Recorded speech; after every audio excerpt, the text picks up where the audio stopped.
Hai, Assalamualaikum. Hari ni saya nak sharing sikit kenapa emas dianggap pelaburan selamat. Tonton video ni sampai habis dan boleh save untuk rujukan akan datang. Kalau nak simpan duit dengan selamat, simpan emas. Tapi kenapa emas dianggap sebagai pelaburan selamat atau dalam bahasa kewangan kita panggil safe haven? Jom saya explain dengan mudah saja. Bila berlaku krisis, contoh macam pandemik COVID, perang inflasi tinggi atau pasaran saham jatuh, ramai pelabur akan lari dari aset berisiko dan masuk ke aset yang lebih stabil. Salah satunya emas. Kenapa? Sebab emas ni tak terikat dengan mana-mana kerajaan atau ekonomi. Ia wujud sendiri, bernilai sendiri. Tak boleh dicetak macam duit kertas.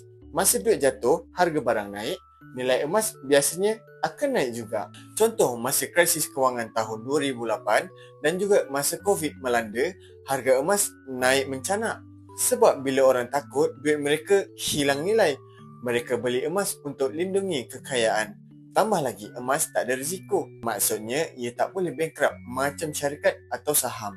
Tak kisah siapa pegang, bila-bila masa, boleh tukar emas kepada wang tunai.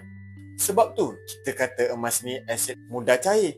Jadi, kalau anda nak pelaburan yang kekal bernilai dalam jangka masa yang panjang, tahan krisis dan boleh diwariskan, emas memang pilihan yang bijak. Bukan nak kata jangan melabur tempat lain, tapi jadikan emas sebagai backup plan kewangan anda.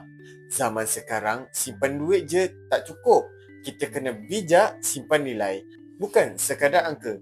Kalau korang suka sharing tentang ilmu emas dan kewangan, jemput follow saya untuk video-video akan datang. Ingat, simpan emas, lindung masa depan.